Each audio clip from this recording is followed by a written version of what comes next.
Me ajuda aí. Esse povo que seca a gente quando vai beber água é só o nariz, me dá uma raiva. É brincadeira, gente. Vamos lá. Evangelho de Jesus, segundo escreveu João 19, do 31 em diante. Quem achou, diga amém. Amém. Diz assim o texto. Como era o dia da preparação, os judeus, para que os corpos não ficassem expostos na cruz durante o sábado, porque esse sábado era um grande dia, rogaram a Pilatos que lhe quebrassem as pernas dos crucificados e que fossem tirados do madeiro. Foram então os soldados e quebraram as pernas do primeiro e do outro que com ele fora crucificado. Mas chegando-se a Jesus, vendo-o já morto, não lhe quebraram as pernas. Contudo, um dos soldados lhe transpassou-lhe o lado com uma lança e imediatamente saiu sangue e água. Aquele que o viu testificou, e o seu testemunho é verdadeiro, e ele sabe que é verdade o que diz, para que também vós o creiais. Estas coisas aconteceram para que se cumprisse a escritura que dizia: nenhum dos seus ossos será quebrado. E como diz a outra escritura, olharão para aquele a quem transpassaram. Depois disto, José de Arimateia, que era discípulo de Jesus, mas em oculto por temer os judeus, pediu a Pilatos que lhe fosse permitido tirar o corpo de Jesus. E com a permissão de Pilatos ele foi. E com a permissão de Pilatos ele foi. Oh, aleluia! E com a permissão de Pilatos ele foi e tirou o corpo de Jesus do madeiro. Foi também com ele Nicodemos, aquele que anteriormente se dirigia de noite a Jesus. Foi com ele levando quase 100 libras de uma mistura de mirra e de aloés. Tomaram então o corpo de Jesus e o envolveram em lençóis de linho com as especiarias, como os judeus costumam fazer para a preparação para o sepultamento. Somente até aqui você diz amém. Amém. Amém. Glória a Deus. Os primeiros judeus, que nós acabamos de fazer citação da menção que João faz deles no verso de número 31, está falando, obviamente, dos judeus, isso é óbvio, estou falando de uma maneira étnica, né? Mas estou falando principalmente da classe de religiosos, dos que crucificaram a Jesus, daqueles que tiveram esta ideia, daqueles que foram tão hipócritas, que pedem a ele para ser crucificado diante da lei de Roma. Só que, obviamente, falando a nível de jurisdição, apesar de Israel estar debaixo e ser subjugada por Roma e seu imperador, eles não tinham nada de acordo com as suas leis que viessem acusar a Jesus do crime que os judeus estão acusando ele, de se dizer o Filho de Deus. Até porque os romanos não reconhecem o Deus dos judeus como sendo seus deuses. Logo, isso não constitui uma ofensa. Então, os judeus pegam Jesus, capturam Jesus, é chegada a sua hora, como ele mesmo diz, e estando diante de todo o sistema jurídico de Roma, andam com Jesus até que alguém aceite a causa dele. Então vai parar em Pilatos.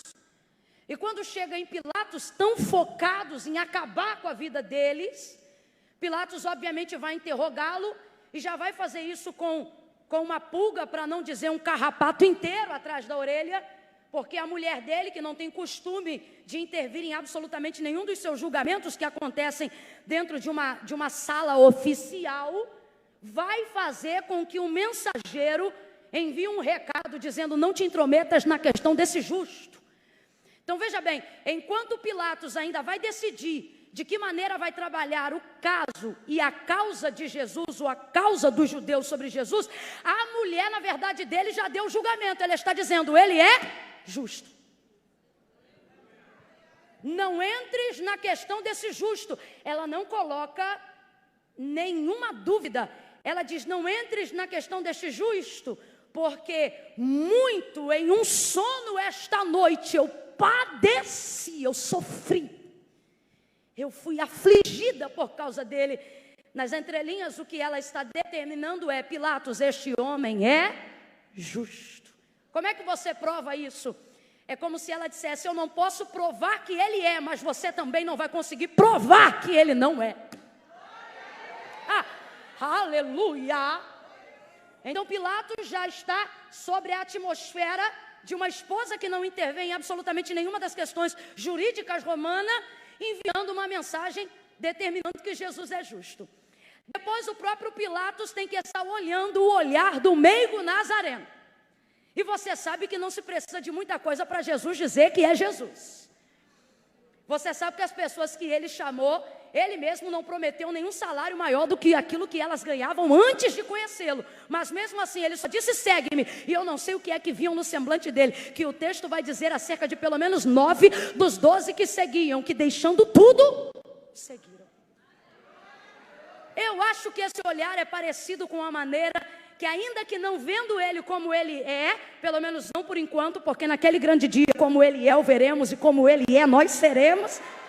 Mas eu acho que é mais ou menos o que a gente sente quando se vê perdoado diante dele, quando se vê resgatado diante dele, quando na verdade as pessoas perguntam para a gente, e aí, como é que você recebeu Jesus? E a gente, depois de viver um tempo de um relacionamento íntimo com ele, a gente diz, aí é que tá, não foi eu que recebi ele, foi ele que me recebeu, foi ele que me aceitou, oh, aleluia, foi ele que me escolheu. Que olhar é esse? Que semblante é esse? É interessante porque o texto vai dizer que, ao contrário do que o catolicismo europeu propôs acerca da imagem de Cristo, né?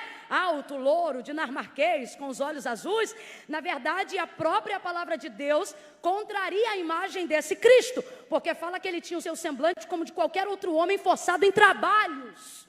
Mas Camila, o que você está dizendo? Pele queimada do sol, cabelos possivelmente mais beirando para o crespo do que para o liso, né? Nada de diferente nos seus traços, pelo contrário, gentil presença, porém sem aparência e sem formosura alguma. Mas que olhar é esse? E aí eu vejo que não é o maxilar, não é furinho no queixo, não é a cor dos olhos, mas é o que ele carrega atrás do brilho do olhar. Não é propriamente os seus cabelos, mas é a autoridade que vai sobre a sua cabeça. Eu imagino Pilatos estando diante daquele que num olhar lhe sonda todos os pensamentos. Eu imagino Pilatos diante daquele que não consegue olhar diretamente dos olhos para os olhos de Cristo, porque diante dele ele se vê nu, exposto pelo seu pecado, diante do olhar mais santo, mais puro e ao mesmo tempo mais terno que nem a sua mãe é capaz de lhe oferecer. Tendo que julgar a questão de um homem sobre o seu subconsciente já atemorizado de que ele seja justo, e ele mesmo, sem arrogância alguma, mas como disse o profeta Isaías, como uma ovelha muda, segue como quem vai ao matadouro. É interessante até que quando Pilatos tenta tirar Jesus daquele momento de morte, dizendo para ele, olha, me diga alguma coisa, estou parafraseando, me diga alguma coisa porque eu tenho poder para te soltar ou te prender, e ele interrompe Pilatos, ou seja, ele interrompe o seu próprio livramento, porque quando você sabe para que você foi entregue, você não permite atalhos para o caminho que Cristo te confiou. Então ele mesmo interrompe Pilatos, entendendo, para que ele estava ali, e na verdade tira de Pilatos todo o domínio que Pilatos acha que tem sobre a situação. E ele diz, olha, eu tenho poder para te prender ou para te soltar, para te matar ou para te deixar vivo. E a única, de um dos poucos momentos em que Jesus o interrompe, é para dizer, poder nenhum você teria, se o meu Pai do alto não tivesse lhe dado. E aí ele diz, Pilatos, a minha vida ninguém toma, eu dou. Ele está dizendo: eu não estou aqui porque você quer, e nem estou aqui porque os judeus me trouxeram. Eu estou aqui porque essa é a vontade do meu Pai que está no céu. Eu estou aqui para cumprir um propósito que vai além de você e dos judeus. Sabe o que ele está dizendo? Não importa quais os métodos foram utilizados, no final todas as coisas cooperam para cumprir a vontade do meu Pai que está no céu. Se eu vou tomar chibatada de 40 ou 41, se vão colocar para mim uma coroa de espinho ou de arnica, se vão me vestir de capa púrpura ou vermelha, nada disso importa. O método é com vocês, mas a vontade é do meu Pai. A vontade é do meu Pai. Irmã Camila, eu não entendi. Se eu fosse você, eu já estava glorificando dobrado. É Deus dizendo: não te preocupe em como estão pavimentando a estrada. Saiba que eu estou no destino final. Saiba que eu estou com você na trajetória. Vontade do meu Pai. Oh, aleluia! Sabe o que ele está dizendo? Como vocês determinam que será no meu meio, não muda o meu fim. Está na hora de alguém começar a entender essa verdade hoje aqui. Tem gente aqui se deixando ser pressionado pelos métodos que estão usando no meio, pelas maldades que estão fazendo no meio, pelos catuques que estão recebendo no meio, gente que está sabendo o que estão falando no meio, gente que está sabendo quem está andando no meio, e você sabe o que está acontecendo no meio. Olha, você cuidado, porque fulano é do meio, meu Pai é o alfa e o ômega, fulano é do meio e meu Pai sabe aonde é o meu fim. Aquilo que está acontecendo no meio não vai mudar o fim que o Pai determinou para mim. Diante dessa situação, Jesus é entregue a Pilatos para ser julgado. Mas Pilatos não encontra nele culpa alguma. Não encontra nele absolutamente nada que possa julgá-lo, que possa condená-lo, que possa incriminá-lo. O que é que ele diz? Ele diz ser o rei dos judeus. E tu és o rei dos judeus? E ele diz: tu dizes.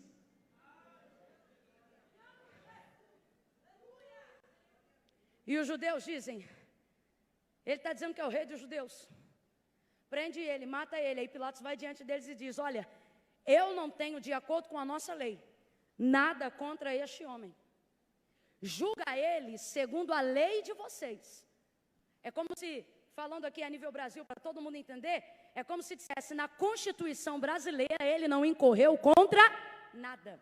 Jesus não é o revolucionário que um monte de gente que se acha povo, mas é bando, está andando por aí achando que Jesus é aquele que veio trazer a graça a fim de extinguir a intenção da lei. Não, não. Ele veio mudar o método, ele jamais quis mudar a intenção. O filho não luta contra o pai. Escute isso. Inclusive, quando Jesus veio trazer o seu primeiro sermão, quando já estava começando a formar seu ministério, aos 30 anos de idade, no seu primeiro sermão de voz pública, sendo já adulto, ele disse: não cuideis que vim trazer a paz, mas eu vim trazer a espada. O que Jesus está dizendo? Jesus está dizendo: não me julguem como alguém que veio desfazer a lei. Ele diz: eu não vim desfazer, eu vim ensinar vocês a cumprir. O que Jesus está dizendo? Que veio derramar sangue de boi? Claro que não. Jesus está dizendo: eu vou mudar o ritual, mas vou manter a intenção. Por quê? Porque ele vai cumprir o que Isaías disse que ele cumpriria. E o que Isaías vai dizer na geração messiânica, na geração que contemplaria o Cristo? Que ele apareceria para confrontar pais e filhos. O que ele está falando? De gente que estava instruindo os filhos na lei, mas com a intenção errada. E como é que Deus se sentia nesse contexto? Centenas de anos antes do Cristo encarnado aparecer no ventre de Maria, ele mesmo vai dizer: vocês vão aos cultos, vocês entram nos templos, vocês entregam bodes, entregam ovelhas, mas quando vocês dizem que a glória é para mim, eu viro o meu rosto da direção da vossa oração, porque vocês me nojam. Aí ele diz: como um fumo de rolo que queima pelo nariz e como vinagre que se joga nos olhos, o culto de vocês é para mim assim. Ele está dizendo: não adianta vocês entregarem ovelhas, mas não entregarem o coração, vocês entregarem os bois, mas não entregarem o coração. Aí Paulo vai falar rasgado sobre isso mais para frente. Ele vai dizer: nem circunciso, nem incircunciso, porque Deus quer os circuncidados de coração. O que ele está dizendo? Ele está desfazendo desfazendo da lei? Não, mas está vendo na lei respaldo para entender qual é a motivação da graça. Aí Jesus vem no seu primeiro sermão e ele vem pregando: não cuideis que vim trazer a paz, mas a espada. Quem é a espada para o judeu? A lei. Então o que Jesus está dizendo? Escute isso aí, não me julgue, preste atenção, ouça. O que Jesus está dizendo? Jesus está dizendo: eu não vim pregar a lei para vocês, porque vocês conhecem a lei. Eu venho na ministração da nova aliança. Como assim? Ensinar para vocês a intenção, porque vocês leram a apostila. Vocês conhecem a Torá. Vocês sabem o que diziam os profetas. Sabe o que ele está dizendo? Vocês sabem como funciona o coração do meu pai, mas perderam o caminho que leva para lá há muito tempo. O filho não veio para lutar contra o pai. Por exemplo, Jesus nunca quebrou a lei. Nunca. Eu não sei que respaldo é esse que a gente acha que tem para vir fazer tudo que está no nosso coração do jeito que a gente quer. Vez ou outra a gente até libera alguém, obviamente, no sentido de deixar essa pessoa à vontade dentro de um ambiente religioso, dentro do ambiente de adoração. Vez ou outra, por exemplo, a gente diz: olha, aqui você é livre, você pode adorar a Deus do jeito que você quiser. Teologicamente falando, é o maior equívoco. Por quê? Porque aqui era que todo mundo deveria aprender como é que se adora ao Senhor. E eu adoro, irmã Camila, como eu quero. Não, você adora como Ele quer. E como é que eu sei como Ele quer? Observando a sua palavra. Você vai entender como Deus quer ser adorado. Agora, dizer para você como é, não é te proibir como você sente. Então você pode se manifestar, desde que a sua adoração agrade ao Pai. Jesus nunca foi sentimental, sempre foi intencional. Perdão, sentimental não seria bom. Nunca foi emocional ao ponto de permitir com que as suas emoções impedissem, por exemplo, a justiça divina e a justiça terrena. Jesus nunca foi alguém que, eu vou fazer o que dá na minha cabeça. De jeito nenhum. Quando ele chega, por exemplo, para ser batizado por João Batista diz assim para ele: tu vens a mim, era eu que deveria a ti. E ele diz assim: não, eu vim a ti para que se cumpra toda a vontade do meu Pai que está no céu e toda a justiça que está na terra. Irmã Camila, mas Jesus curava no sábado. Cuidado para a pregação dos fariseus não entrar na tua língua. Jesus era um revolucionário porque curava nos sábados? Claro que não. Quando Jesus, por exemplo, curou dentro da sinagoga aquele que jazia encurvado há 18 anos, ele olha para os príncipes que logo depois da cura do homem te veem darem glória a Deus, porque tinha anos que ninguém era curado ali. Eles pegam a palavra depois da cura que Jesus ministra e dizem assim: mas não convém curar no sábado. Aí Jesus vira para eles e diz: hipócritas! E tem um ponto de exclamação. Para quem acha que a gente grita muito na igreja, Jesus de vez em quando também soltava uns gritos. Hipócritas! Porque vocês dizem que não é lícito curar no sábado. Agora, a vida é maior do que o sábado. E aonde está escrito que a vida é maior do que o sábado? Na lei, ora. Então o que Jesus está dizendo? Jesus está dizendo: se fosse uma vaca, vocês tiravam do atoleiro. Se fosse uma ovelha, vocês tiravam de um poço. Mas porque é um ser humano, vocês estão dizendo que não é lícito.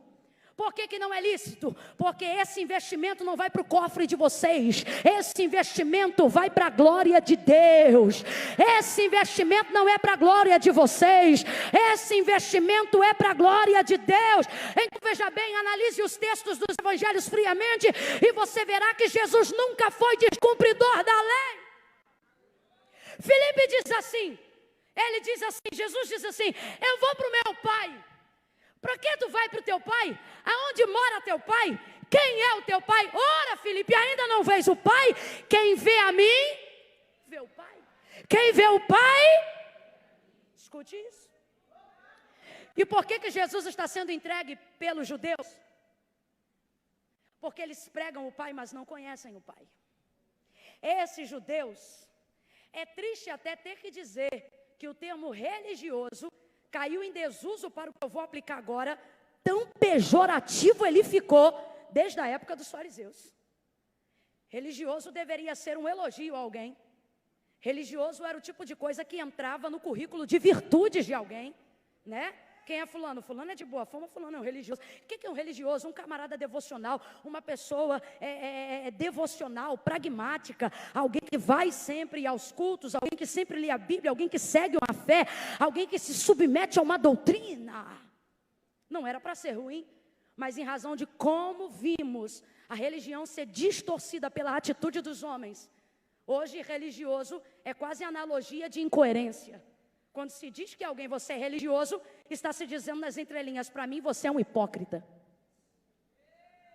Isso não mudou o significado da palavra religioso no dicionário, que continua sendo uma virtude e não um defeito.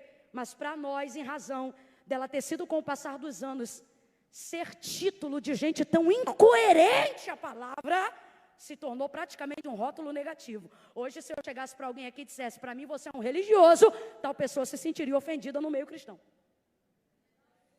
E quando foi que isso começou a se aflorar? Nesse dia aqui, dentre muitas outras ocasiões. Quando? Quando aqueles que deveriam defender todo o sistema doutrinário do que eles acreditam ser de Deus, na verdade estão lutando contra Deus sob a justificativa de que são de Deus. A coisa é tão séria, tão séria, tão séria, que quando Pilatos tenta devolver Jesus para eles, dizendo, olhe para cá, dizendo, eu não encontro nele crime algum, porque ele não pecou contra o nosso sistema. Então, estou parafraseando, julgue a ele segundo a lei de vocês. Pilatos está devolvendo a autoridade que é deles, e está dizendo assim, faça com eles o que você quiser, porque ele está incorrendo num crime que é segundo vocês, eu não tenho nada a que condenar a ele. Aí os judeus respondem assim, não podemos fazer isso. Por que não? Porque na nossa religião não podemos matar. Óbvio que o termo não é religião, porque a religião do judeu é étnica. Mas o que ele está dizendo é o seguinte, na nossa lei não podemos dar sentença de morte para ele. Por quê? Porque esta acusação não dá a ele sentença de morte. Então os sumos sacerdotes dizem, nós não podemos matar. Ora, então o que está acontecendo? Nós estamos trazendo ele para ser julgado segundo a sua lei, porque nós queremos que ele morra. Olha isso, gente. Nós queremos que ele morra, mas como não podemos matar, vamos dar para quem pode. Tem muito religioso assim. Ele queria matar, mas como ele não pode se expor, ele não mata, mas dá para quem mata. Joga, ele não pode falar mal para não se expor, mas joga no meio de quem fala. Ele não pode envergonhar ninguém, mas joga no meio de quem envergonha. Tem uma gente que está debaixo de uma cobertura de tanta cretinagem, que ele é tão religioso que não pode se expor diante dos seguidores. Então ele cria perfil falso para jogar seu pecado no ventilador. Por quê? Eu quero que você morra, mas como não posso te matar, eu alugo o assassino da tua reputação, o assassino da tua moralidade, o assassino do teu caráter. É isso que os judeus estão fazendo com ele. Queremos que ele morra, mas como não podemos sujar as mãos, mata pra gente, por favor.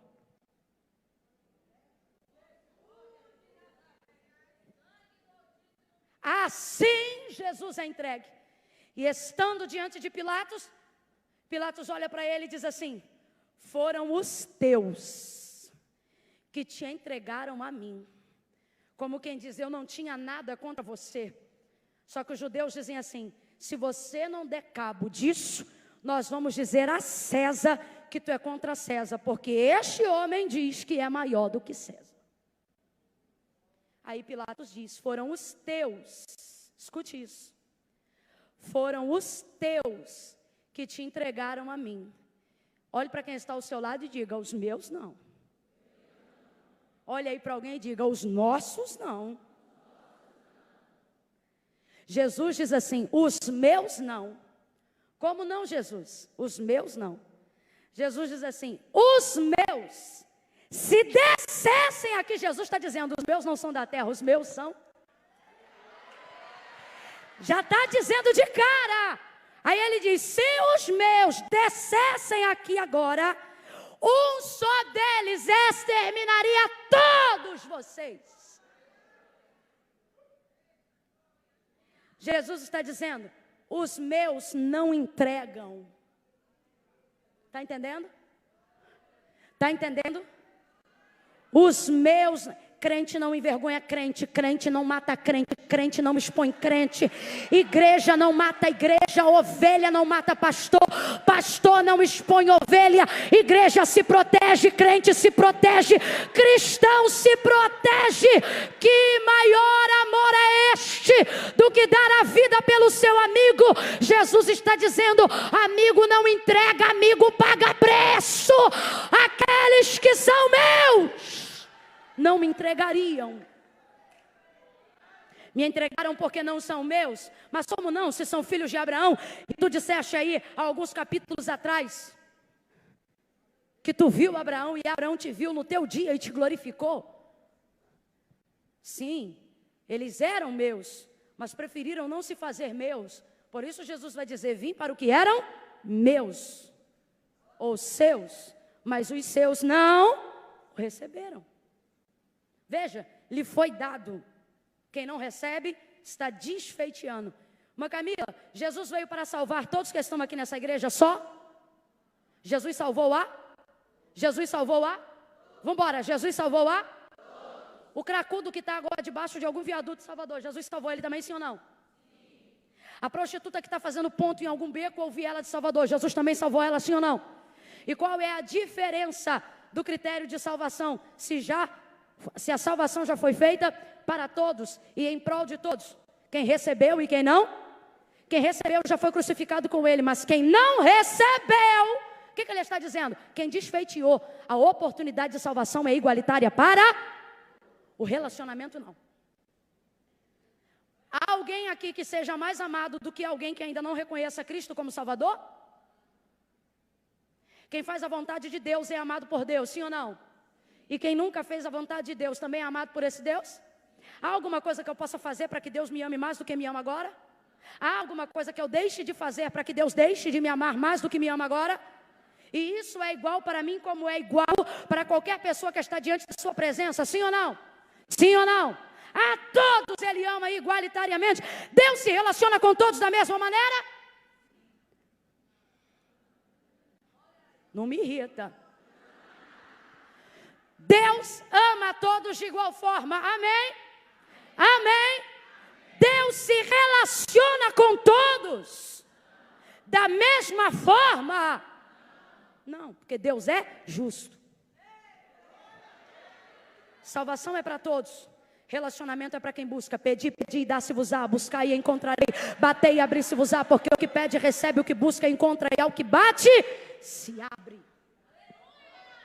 Foi isto que ele veio oferecer. Mas fazendo o bem, fazendo o bem, fazendo o bem, foi tido em mal. E eu estou falando do Cristo, do Filho do Deus vivo. E você está aí cheio de complexo de inferioridade, porque só tem intenções boas, mas não cansa de ser mal interpretado pelo professor da faculdade, pelo líder disso, pelo fulano daquilo, pela vizinha, pelo pai ou pela mãe, ao ponto de você ter que começar a se calar, porque tudo que você fala é interpretado de maneira equivocada, e aí você vai se complexando, você vai se diminuindo. E eu vim aqui nessa noite nem falar de Camila, nem falar de Raquel, nem falar de Tatiana, nem falar de Gabriela. Eu vim aqui falar do Cristo, Filho do Deus vivo, fazendo só o que era bem, foi tido em mal. Agora, não importa o quão mal ele tenha sido tido por algumas pessoas, isto não lhe impediu de executar o bem, isso não lhe impediu de executar o perdão, isso não lhe impediu de trazer a salvação, isso não lhe impediu de fazer justiça. Levante a mão, porque eu estou sentindo graça de Deus para ministrar sobre a vida de alguém. Deus vai te dar força, Deus vai te dar graça, e a graça vai te impulsionar a fazer porque Deus quer, não por aprovação de opinião pública. A partir de hoje, Deus vai te dar graça para entender que não se combate o mal com o mal, mas se paga o mal com o bem. Continue amando, continue perdoando, continue fazendo justiça, e nisto conhecereis que sois meus discípulos, se vos amardes uns aos outros. Mas Camila, Mas eu vou ser impedido de fazer a obra de Deus. Tem gente aqui, irmão, que está chorando porque tudo que queria era fazer a obra de Deus. E tem alguém tentando te impedir. O sistema está tentando te impedir. A pressão de quem percebe que seu erro é exposto. Não porque você julga, mas porque quanto mais reto você anda, mais fácil fica de identificar um caminho torto.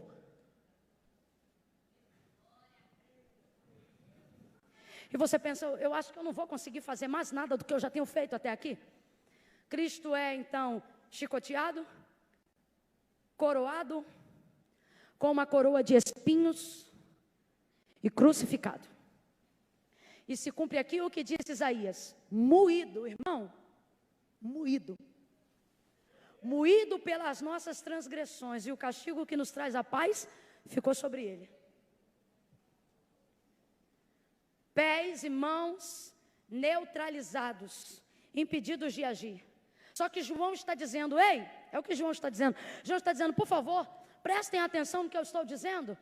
Eu sou testemunha ocular do que estou escrevendo para vocês.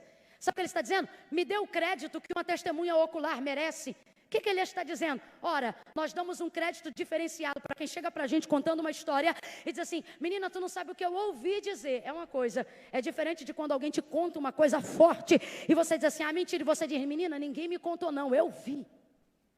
Sim ou não? A gente dá um valor diferente para essa informação.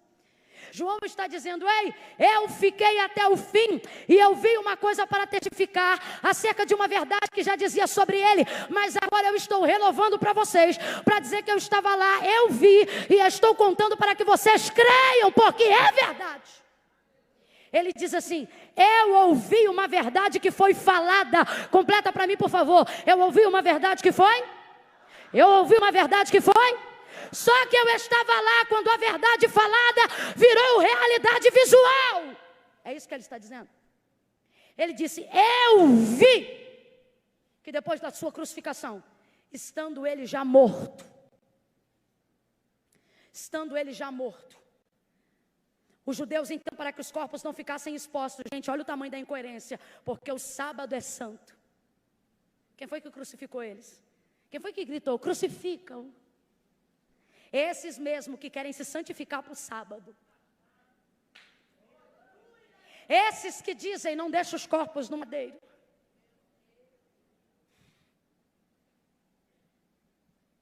Santificação não requer ver a sujeira do outro.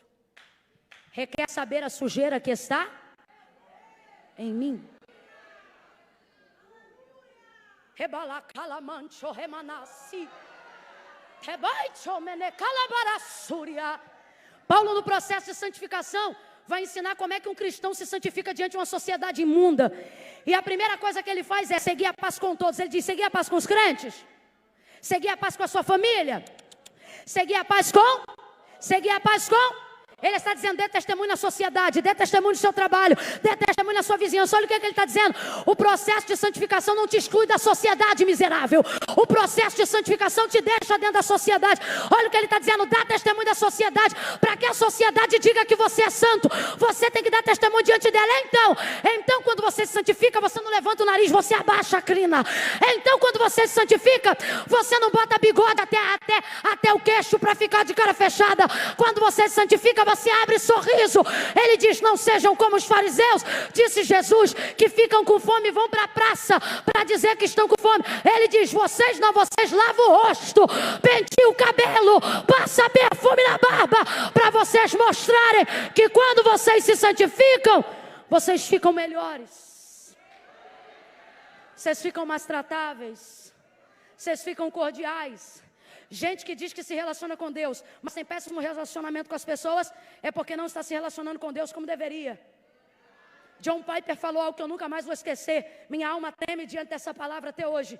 Falando sobre a maneira com que vemos Deus, ele disse assim, se o Deus que você diz adorar nunca discorda de você, nunca te confronta, é bem possível que você esteja adorando uma versão idealizada de si mesmo na sua mente.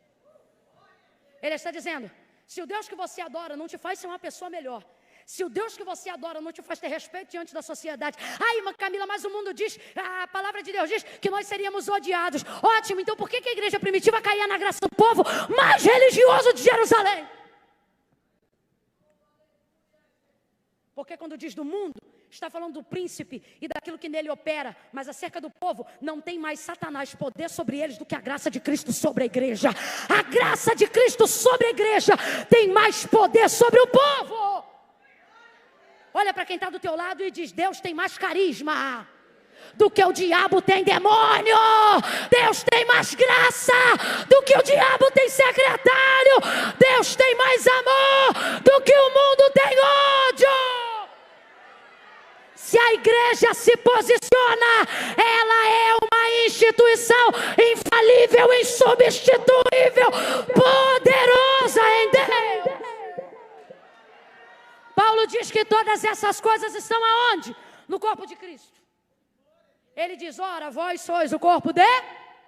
Agora presta atenção. O sistema pega e grampeia esse Cristo na cruz. Está crucificado. Está no madeiro. Veja. Mão amarrada. Mãos amarradas. Pés amarrados. Diga comigo: imobilizado. Só que tem uma coisa, rapaz. E eu não sei se é coincidência ou não, vou parar para estudar. Eles matam os crentes de tudo que é forma. Porque na verdade o que eles querem não é matar o corpo, é calar a voz. É calar a voz. Constrói uma forca para Mardoqueu, para poder calar a voz de confronto diante de Amã. Tipologia do próprio mal declarada por Esther. O que é aquilo ali? Aquilo ali é a configuração do sistema do mundo. É a configuração do sistema do mundo. Aonde é um dos livros que Deus mais aparece sem ser mencionado nenhuma única vez. Ah, gente, é o que a gente precisa. Menos Deus na boca, mais Deus na vida. Oh, é o que a gente precisa. Mas Camila, você está dizendo que eu tenho que parar de falar de Deus? Não, estou dizendo que se você está cheio de Deus, você vai viver tanto Deus que você pouco vai falar e as pessoas já vão ver. Spurgeon, a quem nós consideramos um dos maiores pregadores do século XIX, ele vai dizer: meu desejo é pregar o maior sermão de minha vida. E alguém diz: ô Spurgeon, qual será o seu maior sermão? Haja vista que estamos falando de um homem que produziu mais de 2.000 sermões catalogados. Ah, ele diz: meu maior desejo é pregar o melhor sermão de minha vida. É o que? É falar de Jó? É falar de Cristo? É falar de Abraão? Ele diz: não, meu melhor sermão é o dia que eu não precisar pregar nenhuma palavra para que Cristo seja visto, para que Deus seja glorificado. Oh! Ele está dizendo: não é o que eu falo, é o que eu vivo. Paulo falou sobre isso e ele disse: vós sois cartas escritas. Cartas abertas. Cartas abertas. Agora a imagem deste Cristo está amarrado, imobilizado, mas ainda é o Cristo. Ah, eu não tinha coordenado falar isso não. Eu queria falar de José de Arimateia, mas vocês estão tão terríveis que Deus está falando. Você só vai falar de Cristo hoje, só de Cristo. Me chama aí outro dia, fiquei com maior vontade agora de falar de José de Arimateia. Mas quando a gente fala de Cristo, né, ninguém brilha mais do que Cristo. Agora a imagem do Cristo está crucificada, imobilizado, mas ainda é o Cristo. Cuspido, mas ainda é o Cristo. Sangrando, mas ainda é o Cristo. Agora deixa eu te falar, o texto é claro em dizer que nós fomos lavados por causa do seu sangue, perdoados por causa do seu, livres da sentença da condenação do inferno por causa do seu sangue, por causa do seu, pare de preguiça, por causa do seu, pare de murmurar, por causa do seu. Aí você vê todo mundo, o sistema lutando, fazendo de tudo, para quê? Para Cristo sangrar. Mas Camila, o que você está dizendo? Estou dizendo que essa perseguição é para aumentar seu potencial. Estou dizendo que esta tortura é para ampliar o seu poder de atuação. Eu estou sentindo a graça de Cristo aqui. Eu estou sentindo a presença do Espírito Santo. Levanta a mão. Deus está dizendo: teus perseguidores vão extrair o melhor de você. Tudo que provocaram em cima de Cristo. Toda a pressão lançada em cima de Cristo era para ver o derramamento do seu sangue. E a nossa vida estava no seu. E tem gente aqui dizendo: Senhor, por que eu estou passando por isso? E o Senhor está dizendo: porque tu vai levar vida para alguém, porque tu vai levar cura para alguém, porque você vai levar ensino para alguém. Senhor, por que eu estou sendo perseguida nessa área? Porque você vai evitar com que outras pessoas sejam oprimidas nesta área. Você é pioneiro de um caminho que abre estrada para uma multidão que vai glorificar a Cristo, engrandecer a Cristo, reconhecer a Cristo. Agora veja, a imagem desse Cristo é tipologia da igreja. Paulo disse: sois membros individualmente, não se julguem nenhum inferiores ou superiores aos outros. Olhai para os membros do vosso corpo, cada um para o seu. Aqueles que parecem ser de menor aparência, às vezes de aparência até vexatória, são porventura mais importantes no corpo. Não é assim que ele fala? Pode a mão dizer ao pé? Pode o pé dizer: não preciso da mão porque é pé? Não. Todo o corpo precisa funcionar de maneira harmônica, coordenada. Ele diz: ora, vós sois o corpo. Completa para mim, igreja. Vós sois o corpo de Cristo. Como é que eu sei que um corpo pertence a uma pessoa? Por causa das suas mãos? Não. Tem mãos parecidas com outras mãos. Por causa dos pés? Não. Tem pés parecidos com outros pés. Ele diz: por causa da cabeça. Porque Cristo é o... Por que o corpo se movimenta? Porque tem uma... Igreja não é apenas emoção. Igreja não é apenas coração. Tem o pavor de ministérios que só fazem o que sentem. Tem o pavor de gente que coordena uma vida com Deus baseado só no que sente. Ah, se eu sentir eu faço, se eu não sentir eu não faço. Tem o pavor. Todo o sistema doutrinário e eclesiástico da igreja está aqui justamente para não cairmos nas arapucas das emoções. Eu tenho dito para as pessoas: ore, porque nem tudo é como você sente. Nem tudo é como você sente. Agora, aonde é que determinamos a razão e a emoção? No coração? Não. Quando falamos de emoção, ainda que saibamos que não é o músculo que bombeia o sangue, estamos falando do centro, do âmago, do íntimo da alma, das nossas emoções. E quando falamos da cabeça, estamos falando da nossa razão, da nossa ética, do nosso poder de execução, de raciocínio. Por isso Paulo, quando diz assim: quando vocês forem oferecer o culto para Deus, não oferece com o coração, não. Ele não está falando sobre não ser sincero, ele está dizendo sobre não ser apenas emocional, porque senão você chora aqui e não muda nada lá fora. Ele está dizendo: ofereçam o vosso culto de maneira racional. Coração é racional? Mente é racional. Então ele está dizendo que o corpo de Cristo foi crucificado. Preste atenção nisso. É uma palavra profética sobre este tempo. Que o corpo de Cristo está crucificado.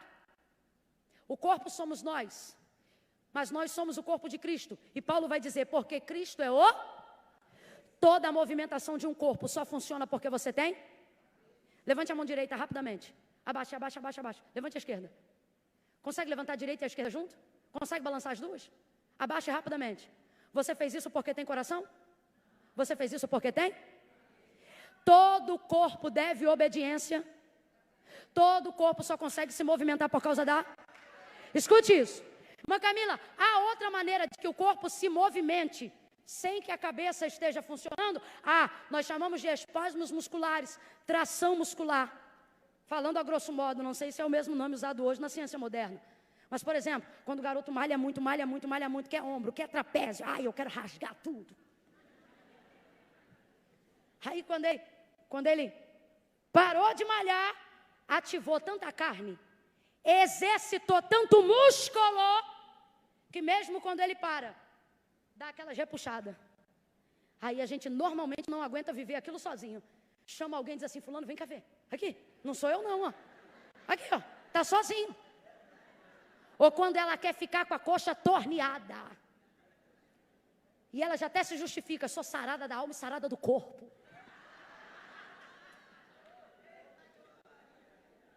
Aí vai lá, malha, malha, malha. Daqui a pouco chega em casa, a batata da perna está sozinha. Não aguentamos sentir isso sozinhos. Ficamos tão intrigados com o fato de ver uma parte do nosso corpo tremendo sem o nosso comando, executando um movimento sem o nosso comando, que a gente chama alguém e diz, olha, olha, não sou eu não, hein? Olha, não sou, não sou, diante de Deus, não sou eu não. Né? E quando a pressão do globo ocular começa a tremer, quem já viu a pálpebrazinha tremer? Já? Na hora, gente, menina aqui, ó, olha. Por quê?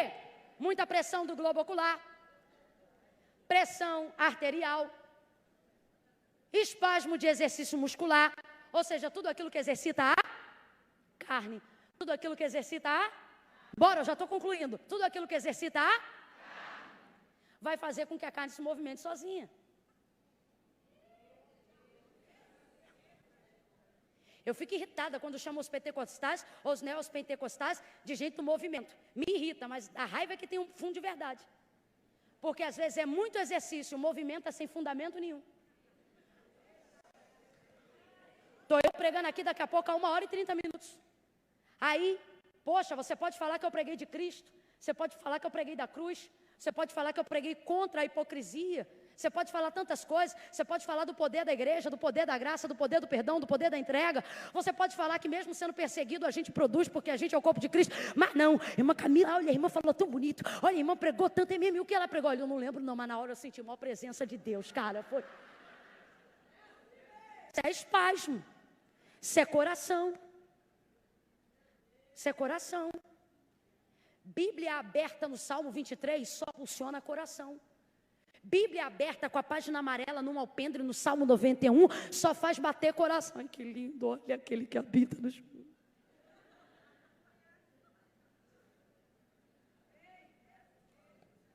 Quando a carne é exercitada sem comando do cabeça, quando a carne é exercitada sem harmonia, quando a carne é exercitada sem coordenação, você pode ter certeza que o cabeça não tem nada a ver com isso. Irmã Camila, o que você está dizendo? Estou dizendo que tem muita igreja que é igreja, e tem muita igreja que ainda é o corpo de Cristo, porque o movimento é coordenado, porque as ações é coordenadas, porque Deus ainda é o comando, porque Cristo ainda é o centro. Agora, irmã Camila, como esta igreja poderá executar a máxima do poder que Cristo lhe confiou? Se ela é amarrada pelo legislativo, se ela é amarrada por tantas loucuras e tantos absurdos que a gente está vendo no século 21, é gente sendo deportada porque não consegue viver numa sociedade onde tem tanta gente ainda crente na família, no caráter, são pessoas de herança política querendo colocar pedófilos como instrutores dentro da sociedade. Irmã Camila, como é que a igreja entra? Como é que a igreja entra? Primeiro, nunca devia ter saído. Segundo, eles não têm dificuldade de defender a verdade deles. Nós não podemos ter dificuldade de defender? Ai, irmã Camila, mas tem coisa que não se discute. Quem falou? Foi sua covardia ou foi sua coerência?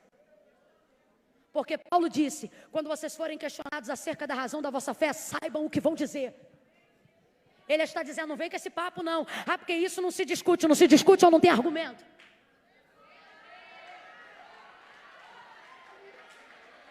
Até quando a gente vai deixar gente que só passou pela igreja, gente que só passou por uma vaga experiência com Deus, gente que só passou pela liturgia de uma manhã dominical, ir para poder definir quem é Cristo, olhar para os lugares e dizer, ah, porque eu sei disso, ah, porque eu fui na igreja. Que experiência você teve com Deus? Mas por que isso está acontecendo? Porque quem não vive com Cristo quer falar de Cristo, e a gente que vive Ele todo dia quer ficar de boca fechada.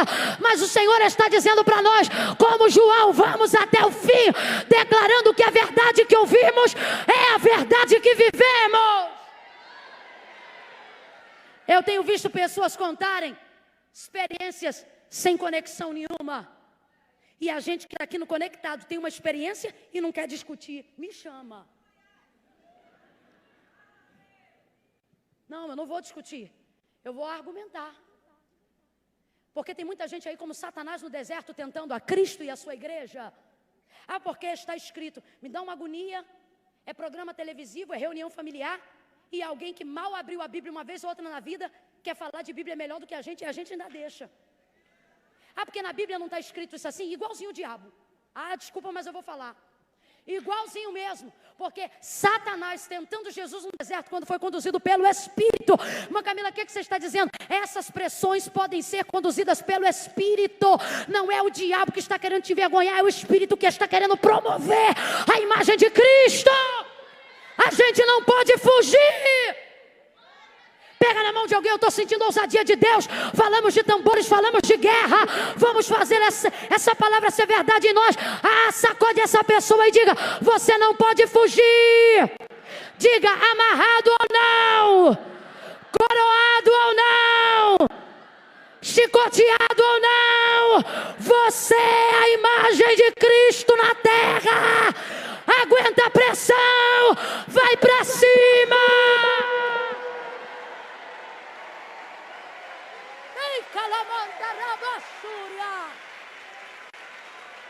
Oh meu Deus, glória, glória, aleluia. Vós sois o corpo de Cristo, vós sois o corpo de Cristo.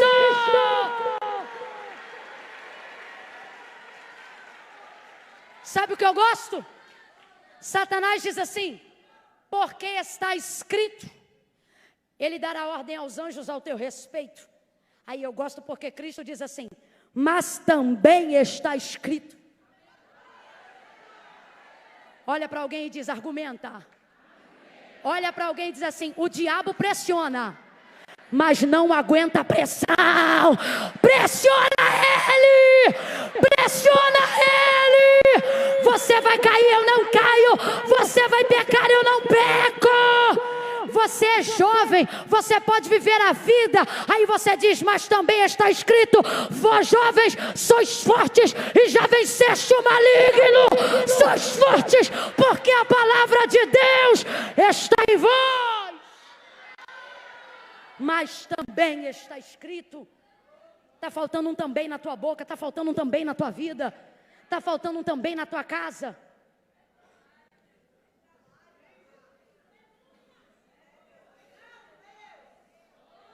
Preste atenção. Amarrado, crucificado, mas ainda era o Cristo. Eu não sei o que você está passando, mas o Senhor está dizendo que o seu meio não determina o seu fim.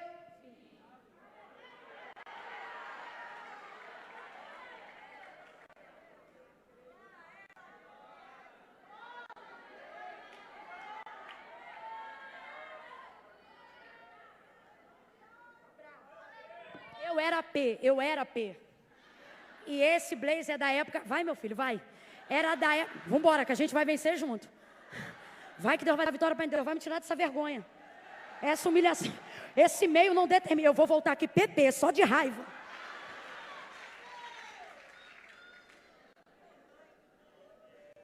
Pé amarrado, mão amarrada. Pé amarrado, mão amarrada, mas ainda é o Filho do Deus vivo. Ele diz: seria moído. Então agora vem para quebrá-lo. Só que João está dizendo: eu vi. Chegando-se porém a ele, não puderam. Está dizendo que não tentaram? Está dizendo que não puderam. João vai dizer: ninguém me contou, eu vi, estou testificando para que vocês acreditem. Não puderam. Ele diz assim: porque sobre ele tinha uma palavra. Sobre a igreja tem uma. Ele olha para Pedro e diz: Pedro, fragmento de pedra. Sobre esta pedra eu colocarei a minha igreja. Jesus está liberando uma. E as portas do inferno não. Está dizendo que não vão lutar? Está dizendo que não vão tentar? Está dizendo que não? É por isso que você não pode fugir da luta por medo de opinião pública. É por isso que você não pode fugir da luta por medo do que vão pensar. Ah, porque eu tenho que ser aprovado pela sociedade. Cuidado, muita gente que é amado por todo mundo está começando a ficar desconhecido no céu. Muita gente que é reconhecido por todo mundo está ficando irreconhecível para o céu. João capítulo 1 vai falar sobre o nascimento de Jesus. E João não vai falar de Maria, João não vai falar de José. João só vai falar de Jesus. Aí ele diz assim: no princípio era o verbo é palavra. No princípio era o verbo estava com Deus. O verbo era Deus, nele estava a vida. vida, e nele estava a luz resplandeceu nas trevas, e as trevas não treva. Está dizendo que não lutaram? Nós estamos falando da maior luta de Jesus, a crucificação. Então vamos lá, responda com objetividade. Está dizendo que não lutaram? Está dizendo que não tentaram? O que está afirmando é que não. Deus me trouxe aqui nessa noite para dizer, vai para cima. Porque vão pressionar, vão te apertar, mas a palavra de esperança é, não vão prevalecer. Não vão prevalecer. Alguém aqui está com medo de entrar em batalhas? Porque diz, e se eu perder? E o Senhor está dizendo, e se você ganhar?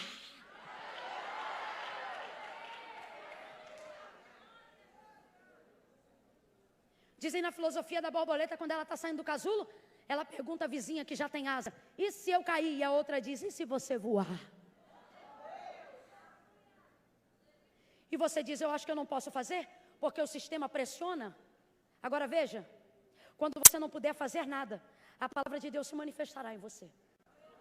Por que eu estou dizendo isso? Porque o texto diz que os soldados veem que ele já estava morto. Morto fala? Se defende? Argumenta? Se protege? Morto não faz nada. E você diz, o que eu tenho a ver com isso? Você desculpa, mas Deus me trouxe hoje aqui não para dizer meias verdades, mas para dizer toda a verdade. E tem gente hoje aqui que está exposto na vida, mas vive como se estivesse morto. Não porque não tem força para reagir, mas talvez porque dentro da circunstância de vida atual, você não tem condições de reagir. Vai ver, você tem 18 anos, como é que você vai dizer que teu pai está errado, ainda que ele esteja? Vai ver, você segue uma fé e sua mãe segue outra. Como é que você vai dizer que a sua mãe, a quem a Bíblia manda honrar, mais velha do que você, está no caminho errado? Talvez você tenha que fazer como morto. Quem lembra daquela brincadeira quando a gente é criança? Vivo! A gente levanta. Morto! Aí sempre tem o quê?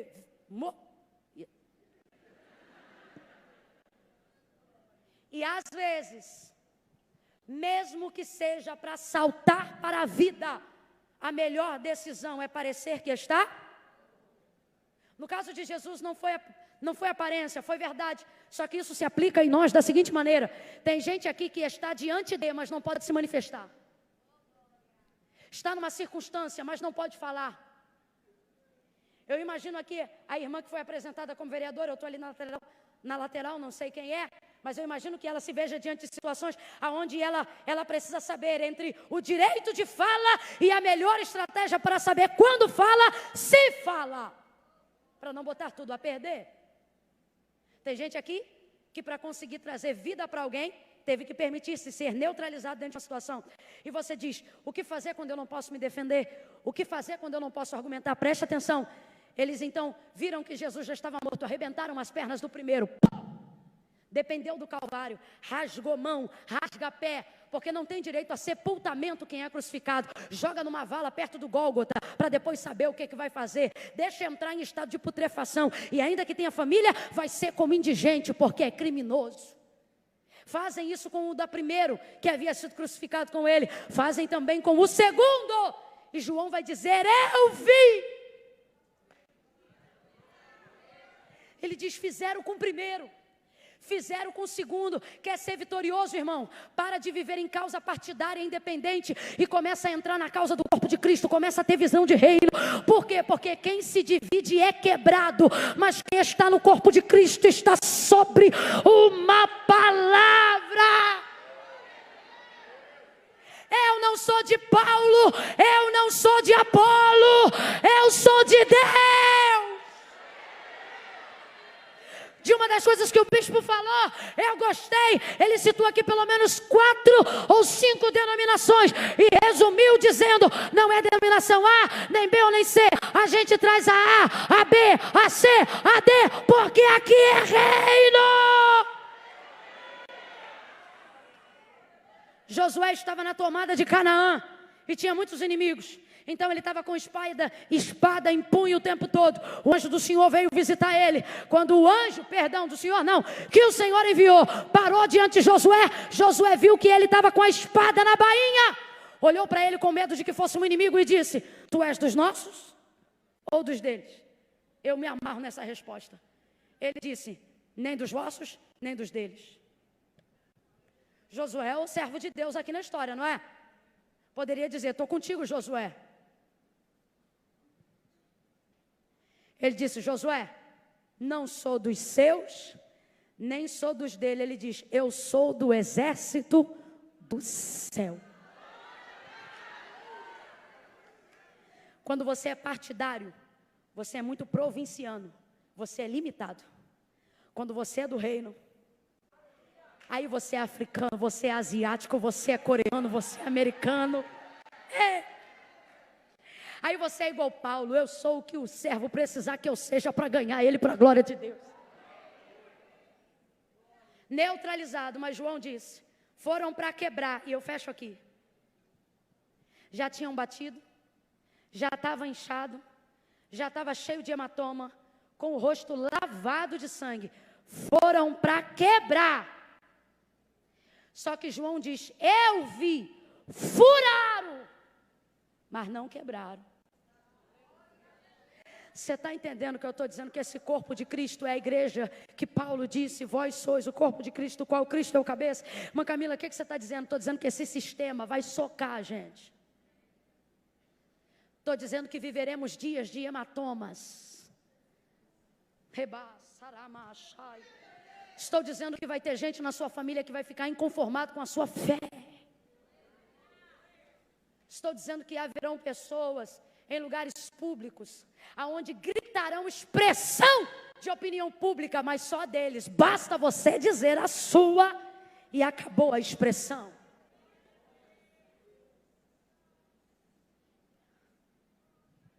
Vez ou outra você vai sangrar.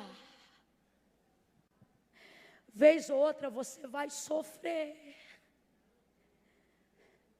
Você me desculpa, mas eu vim hoje aqui dizer para você que isso aqui é maravilhoso, mas não é o lugar que a gente se reúne para tirar uma selfie. Aqui é o QG que a gente vem, se enche, se prepara, absorve, e com ousadia e de cabeça erguida, a gente sai daqui entendendo que pode amarrar mão, pode amarrar pé, mas não vamos deixar de ser a imagem do Cristo. Mas Camila, mas o que eu poderei fazer com tanta pressão? Olhe para Cristo e veja se você está sendo tão pressionado quanto Cristo foi. Aí você diz: mas ele estava crucificado. Mano, ele fez crucificado, que tem gente que não fez a vida toda. E sabe por que eu estou te falando isso? Mão amarrado, pé amarrado, coroa de espinho, e o do lado dele que é bandido, 171, ladrão, é réu do inferno. Presta atenção nisso aqui: réu do inferno, condenado, aonde o fogo não apaga e o verme não morre. Ele olha para Jesus, a despeito do vitupério carnal, e diz assim: Senhor. Não tem coroa de rei, nem está com capa real, mas deve ser o tal do olhar do meigo nazareno. O ladrão olha para ele e diz assim: Senhor. Ele conhecia a Torá toda, participou de algum sermão, tomou ceia, celebrou Páscoa, orou no Getsemane, entrou no barco, atravessou o lago, conheceu algum milagre, mas olhando para ele disse, e o S aqui não é de respeito, é da casa de Davi porque está maiúsculo. Ele está dizendo: Senhor, olha isso, a primeira palavra que sai da boca do réu: Senhor, lembra-te de mim quando entrares no teu. Está dizendo: eu sei que tu está aqui, mas tu não é daqui. Lembra de mim quando o Senhor for para lá.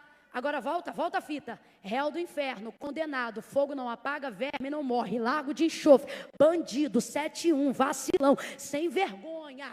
Ele mesmo diz: eu estou aqui porque sou criminoso, mas este nada fez. Só que mesmo sendo réu, Jesus olha para ele. Quando a primeira palavra da boca do réu é Senhor, a primeira palavra da boca do Senhor é filho.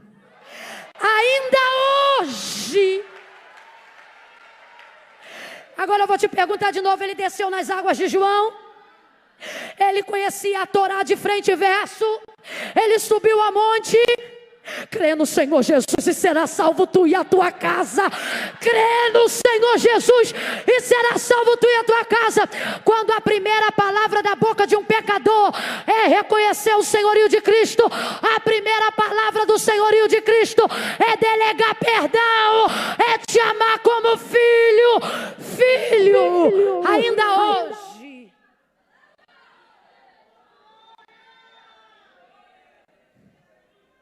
Você diz assim: quando eu ficar mais velho eu vou servir a Deus. E o Senhor está dizendo: você joga nossos planos para o futuro. E Ele está dizendo: se você reconhecer meu senhorio, ainda hoje, amarrado, Ele salva um homem no Calvário.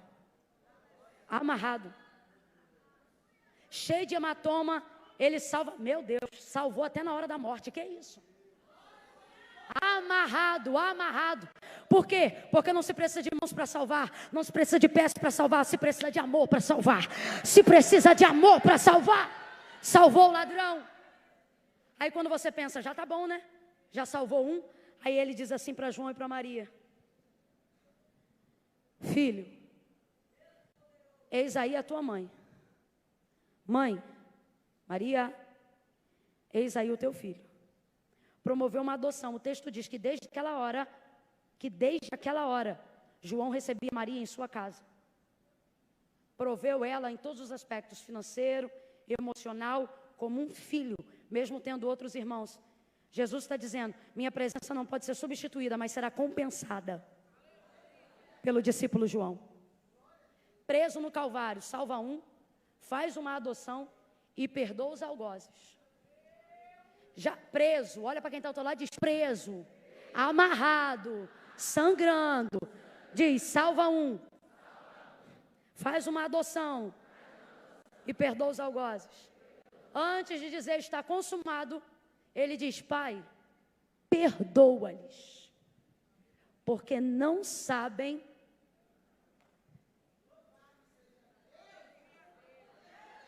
E você está preso aonde? Está amarrado em quê? Quem te segurou? O Senhor está dizendo, assim como Paulo, ele disse: vocês prendem a mim, mas a palavra de Deus ninguém prende. Agora veja, quando foram para quebrá-lo, João diz: eu vi, não puderam. Por quê? Porque sobre ele havia é a palavra do profeta Isaías que disse: ele será moído. Mas ele disse: mas nenhum dos seus ossos será. Cristo se defendeu? Não. Quem falou por Cristo? A sua palavra. Você diz: irmã Camila, eu não tenho nada. E Deus me trouxe hoje aqui para te dizer: você tem mais do que merece. Você está falando de quê, irmã Camila? De casa, de carro, de dinheiro? Estou falando que Deus te colocou em Cristo debaixo de uma... Pega essa mão santa, bota sobre a cabeça. Faz esse movimento louco, porém significativo comigo. E diga assim: sobre mim. Fala isso com fé, não faz só porque eu estou pedindo não. Diga: sobre mim há uma palavra. Bata o pé no chão aí, sinta-se, está firme. Agora olhe para quem está ao seu lado e diga: a palavra que está sobre mim é mais forte, mais firme e mais segura do que o chão que está debaixo dos meus pés.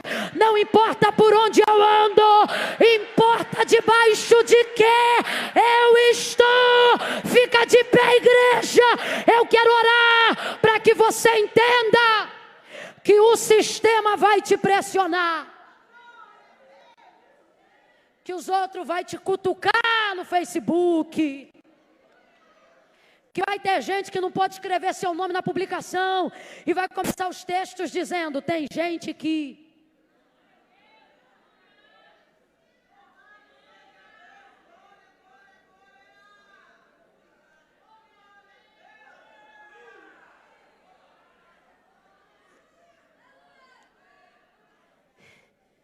Eles vão fazer isso, vão te apertar. No meu tempo dizia recreio na hora da escola, hoje diz o quê? Hã? Intervalo.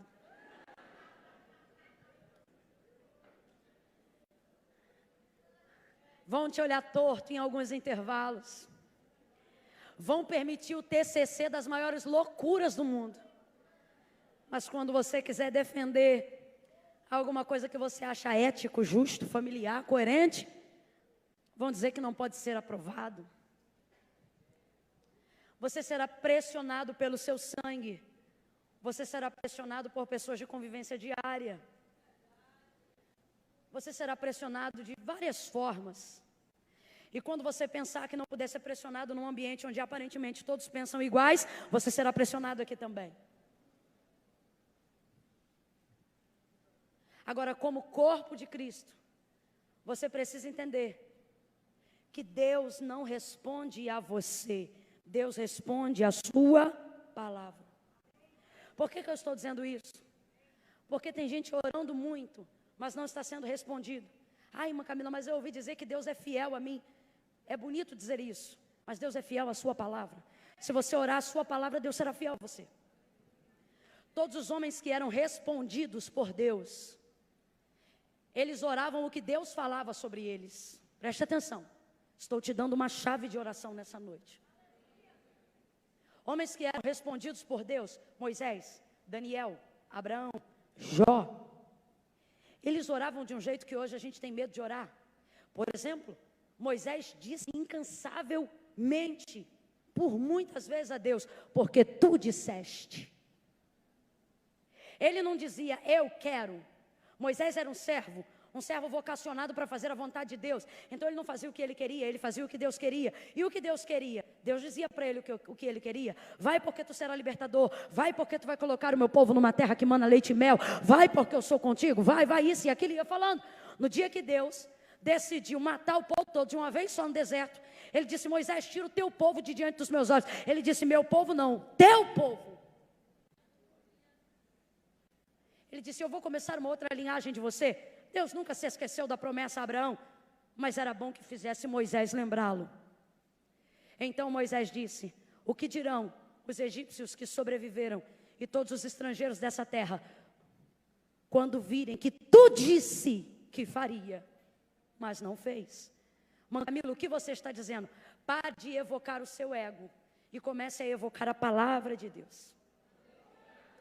Comece a trazer sobre a sua vida o que Deus disse ao seu respeito.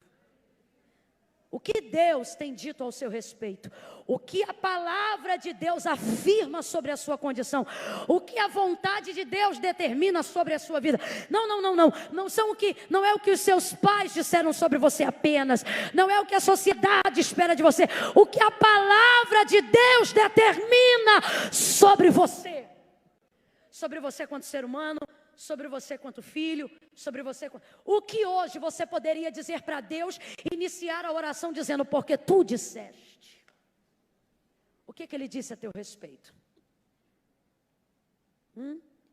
Você pode lembrar de coisas que estão condicionadas à obediência na palavra de Deus. Você pode dizer, Senhor, porque tu disseste que eu seria bendita em Abraão. Senhor, porque tu disseste que as bênçãos me seguiriam até me alcançar. Porque tu disseste que me deu poder. Mas também tem palavras de afeto pessoal. Deus está falando comigo que Ele já falou intimamente com algumas pessoas aqui, que já liberou sobre a sua vida coisas que não liberou sobre a vida da pessoa que está ao seu lado, coisas que competem à sua identidade, à sua personalidade, ao seu caráter essencial. Deus está dizendo, traz sobre a sua vida o que eu falei sobre você. Coloca diante de mim o que eu te disse um dia. O que foi que Deus te disse um dia? Porque a palavra de Isaías, sem que Cristo fizesse absolutamente nada, se manifestou sobre ele, quando foram em sua direção para quebrá-lo. E agora eu te pergunto, quebraram o primeiro? Quebraram o segundo? Quebraram a Cristo? Quebraram a Cristo? Quebrar ninguém quebra. Está ouvindo? Junte-se ao corpo de Cristo. Junte-se à vontade de Cristo. Porque eu estou falando de uma ossada inquebrável. Eu estou falando de um sistema que não depende da bolsa de valores, que não depende da economia mundial. Eu estou falando de uma igreja, de um método, de uma ministração, que não depende de coisa alguma circunstancial. Nós estamos aqui porque estamos debaixo de uma... Então, ou você entra neste corpo para viver essa palavra e assumir os riscos, mas os bônus, ou em pouco tempo você será quebrado. Irmã Camila, isso é uma ameaça? Não, isso é um fato. Isso é um fato. Todo sistema humano será passado. Céus e terra passarão, mas as minhas palavras nunca hão de passar. Eu quero orar por essa igreja. Eu quero orar pelos membros individuais.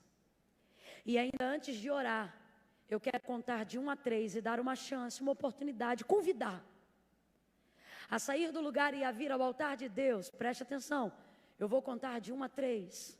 Quando eu disser 3, vai sair do lugar e vai vir ao altar de Deus. As pessoas que estão aqui, que assim como José de Arimateia foram discípulos ocultos, ou Nicodemos, procuravam de noite, mas nunca se expunham ao corpo. Mas hoje estão entendendo que quem tem parte com o corpo, tem parte com Cristo. E quem não tem parte com o corpo, não tem parte com Cristo. Irmã Camila, eu não participo de igreja nenhuma, mas eu tenho Deus no meu coração. Venha fazer uma aliança com Deus hoje publicamente. Não, irmã Camila, eu vou ficar no meu lugar. Deus sabe, mas não concorda. Porque não foi Camila nem pastor, foi Jesus que disse: aquele que me confessar diante dos homens, eu o confessarei diante do meu Pai que está no céu. Olha o que ele diz, gente, olha o que ele diz. Mas aquele que se envergonhar de mim, ele diz aquele que não crê, aquele que tem. O problema não é falta de fé, o problema é deixar a vergonha suplantar a fé que você tem. Irmã Camila, eu tenho fé? Tem. Não, irmã, eu estou desviado não frequenta culto. Não, irmã, mas eu estou, não dá. Você está afastado e tem saudade. É domingo você vem, é conectados você vem. Tu é crente. A pergunta é, por que não é salvo? Irmã Camila, e pode ser crente sem ser salvo? Até os demônios são e estremecem. Agora, ser crente não te faz salvo, mas ser salvo faz de você um bom crente. Ai, irmã Camila, mas eu vou terminar o seminário. Depois que eu casar, eu vou. Quando eu passar no concurso, eu venho. E o Senhor está dizendo, eu tenho planos para você hoje. Não, irmã Camila, mas minha vida está um rolo. Como é que eu vou desse jeito? Vem com o rolo, o carretel, a linha, o cerol, traz tudo. Não, irmã Camila, mas eu tenho que primeiro... Tem só o refrão de um hino? Tem só o refrão? Só o refrão? Tem? Então pode correr lá. Corre, menino! Brincadeira. Quando eu disser 3, eles vão começar a adorar com um refrão apenas. Seremos sucintos. No 3, eles vão começar a adorar. Quando eles começarem a adorar, vai sair do lugar e vai vir ao altar de Deus. Quem ama ao Senhor, teme a Deus. Não, irmã Camila, eu vim aqui porque eu gosto. Não, você veio aqui porque ama. Ninguém ouve mais de 1 hora e 30 minutos alguém que nunca viu. Não, você está ouvindo porque você acredita que é Deus que está falando. E Deus você ouve, por Deus você aguenta, por Deus você respeita. Não, irmã Camila, mas eu estou muito... Você conhece o nome de um monte de santo, mas quando a coisa aperta, você diz, há poder no nome de Jesus. Tu é crente. Sabe, um monte de simpatia, mas quando a coisa aperta, você diz, vou fazer uma campanha. Tu é crente. E Ele está dizendo hoje para você, seja salvo. Mas irmã Camila, como é que eu vou com a roupa que eu estou? Você está até bem. Você sabe como é que eu vim? Tênis coloche, samba canção do Tasmania e camiseta do Piu Piu, barriga de girino para fora. porque eu tinha muito verme. Vim chorando, me quebrantei, e quando tomei consciência do que fiz, me arrependi na hora. Acabou o culto, falei para minha irmã, não podia ter aceitado Jesus hoje. E ela disse, por que não? Eu disse, carnaval é semana que vem.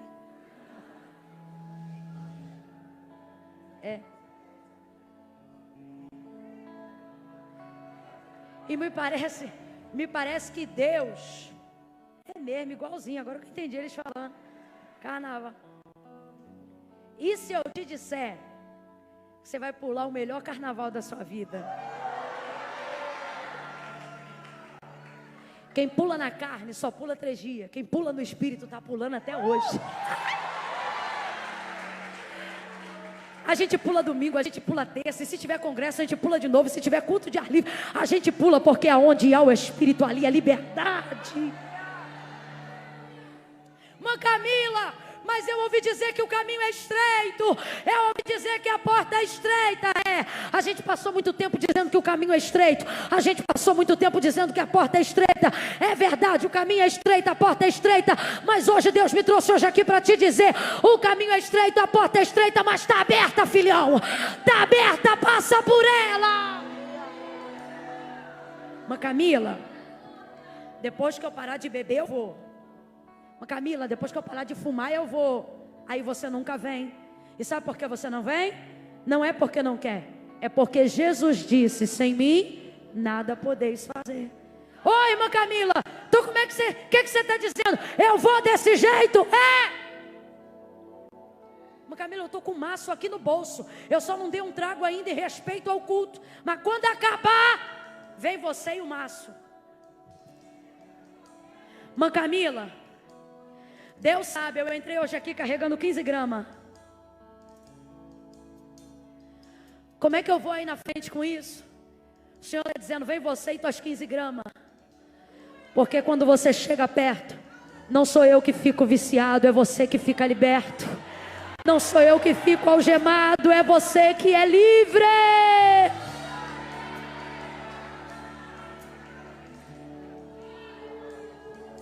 Irmã Camila, eu vou do jeito que eu estou? Porque muitos religiosos ensinaram que a gente tinha que ser santo para vir. Mas o homem não se santifica. Se Cristo não libertar a gente não se liberta. Se Cristo não salvar a gente não se salva. Se Cristo não fizer a obra, não é a gente que faz. Quem aqui hoje, sendo salvo, poderia dizer: Cristo me libertou? Levanta a mão e diga: eu. Porque essa obra quem faz não é a gente, é Cristo.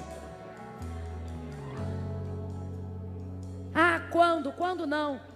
Assim como o ladrão que ele chamou de filho, ele está dizendo: se hoje eu for Senhor, você será meu filho. E eu vou te ajudar. Eu vou fazer a obra. Assim diz o Senhor a alguém hoje aqui. Não é você que vai fazer essa obra, é o Senhor. No 3, vai vir como está. Mas Camille, tem que ir? Tem que. É fé pública. Fé pública. Quem aqui já tentou viajar de avião com carteirinha de estudante? Não vai conseguir. Porque não é documento de fé pública. Para ser fé pública, tem que ser identidade, tem que ser passaporte, tem que ser carteira de trabalho. Fé pública, reconhecido em todo o território nacional. Eu entendo que você tenha vergonha de caminhar por esse corredor, mas você precisa entender que a sua fé não pode ser menor que a sua vergonha. E o que eu faço com a minha vergonha? Vem com ela. Porque vergonha é passageira, mas salvação é eterna. A vergonha é temporária, mas a alegria da salvação é eterna. Eu conto a igreja que entende o convite que está sendo lançado hoje aqui, levanta a mão direita e começa a entrar no fluxo de intercessão agora, para que Jesus venha salvar, para que pessoas aqui que já o amam, que já o temem, venham reconhecê-lo diante dos homens, venham entregar hoje aqui. Você já entregou teu coração, agora venha entregar teu corpo, venha entregar tua vida, entrega o teu caminho ao Senhor, confia nele. Não confia em você não, confia nele. 2. Irmã Camila, sou eu. Pregou para mim. Eu quero estar no corpo de Cristo. Eu quero voltar. Eu quero ser a imagem de Cristo. 3. Descola o pé do chão agora. E vem para o altar. Volta para a casa do